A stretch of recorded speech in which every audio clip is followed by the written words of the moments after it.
Welcome to this lecture on the basics of neuroscience, where we will explore the fascinating and complex relationship between dopamine and alcohol addiction. Today, we are going to understand exactly how our brain's natural reward system works and why alcohol is able to hijack this system so powerfully. By the end of this session, you will see addiction not as a moral failing, but as a profound biological process. To begin our journey, let us first understand what dopamine actually does in a healthy brain. Imagine you are playing a challenging video game. Every time you complete a difficult level, the game gives you a bright, shiny gold star. That star makes you feel fantastic and motivates you to keep playing. In your brain, the chemical called dopamine acts exactly like that gold star. It is your brain's natural reward system. It is specifically designed to make you feel good when you do things necessary for survival, like eating delicious food, learning a new skill, or spending time with loved ones. Now that we understand what dopamine does, let us look at exactly where this happens in the brain. The core of this reward process revolves around the mesolimbic dopamine pathway, which neuroscientists often refer to as the brain's primary reward circuit. This pathway originates deep in a region of the midbrain called the ventral tegmental area, or VTA. From the VTA, it projects its nerve fibers forward to the nucleus accumbens, which is a key brain structure involved in processing motivation and reward. Whenever you experience something rewarding, this pathway lights up, sending dopamine from the VTA to the nucleus accumbens. Building on our knowledge of the mesolimbic pathway, we can now examine what happens when alcohol enters the system. Alcohol acts like a cheat code in our biological video game. When a person consumes alcohol, it interacts with several neurotransmitter systems. Primarily, it enhances the inhibitory effects of GABA and blocks the excitatory effects of glutamate. This specific chemical combination indirectly removes the natural brakes on the dopamine-producing neurons in the VTA, a process known as disinhibition. As a result, these neurons fire much more rapidly than normal, releasing abnormally large amounts of dopamine into the nucleus accumbens and creating an intense, artificial feeling of pleasure. To make this chemical hijack perfectly clear, let us look at this diagram of the brain. Here, you can see a cross-section of the human brain with the mesolimbic pathway highlighted. Notice the ventral tegmental area at the base and follow the yellow arrow projecting forward to the nucleus accumbens. The magnified circle shows exactly what is happening at the microscopic level when alcohol is introduced. You can see the alcohol molecules interacting with the presynaptic neuron, forcing it to dump a massive flood of dopamine into the synaptic cleft. This visual perfectly captures the disinhibition process we just discussed, showing the physical reality of addiction. Having seen the biological mechanism, let us now translate this into a mathematical model to truly understand the scale of alcohol's impact. This formula represents the rate of change of dopamine concentration in the synaptic cleft over time. Conceptually, it simply states that the amount of dopamine building up equals the amount being pumped in minus the amount being cleaned up. The term dDA over dt represents how fast the concentration is changing. R release is the rate at which dopamine is pumped into the synapse. The symbol K clearance dictates how quickly dopamine transporters pump it back out. When alcohol is consumed, R release dramatically increases, causing the overall concentration to spike. Now that we have our formula, Let us apply it to a concrete example to find the steady-state dopamine concentration in a healthy brain. We are given a baseline release rate of 10 molecules per millisecond and a clearance rate of zero point 0.2. We want to find the point where the dopamine level stabilizes, meaning the rate of change is exactly zero. We substitute our baseline values into the equation, setting the left side to 0.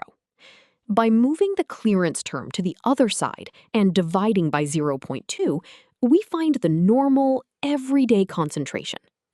The final answer is 50 molecules, representing the healthy gold star level that keeps a person motivated. Let us compare that baseline to what happens during intoxication. We will use the exact same steady-state equation, but now the release rate has jumped to 50 due to the disinhibition of the VTA neurons caused by alcohol. The brain's cleanup crew, the clearance rate, remains at 0 0.2. We set the equation to 0 again and solve for the new concentration. Dividing 50 by 0.2, we see that the dopamine concentration has skyrocketed. The final answer is 250 molecules. Physically, this represents a massive 5-fold increase in the brain's reward signal, which is exactly what causes the intense euphoria of intoxication. This massive 5-fold spike in dopamine we just calculated leads us to a critical biological defense mechanism.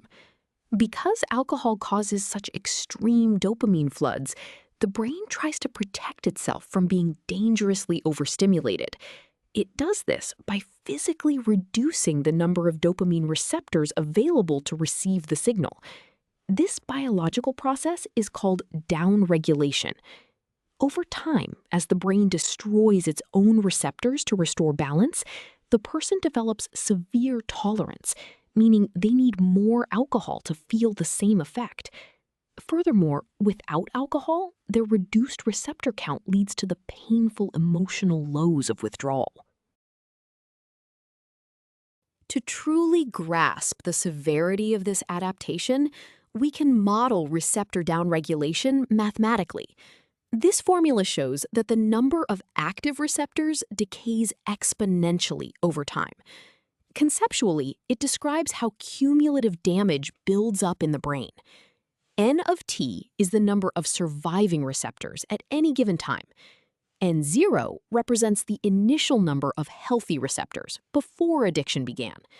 The symbol C is the decay constant, which reflects the severity of the chronic drinking, and T is the time, measured in months. As time increases, the negative exponent ensures that the total number of receptors drops exponentially. Let us put this exponential decay model into practice with a specific example.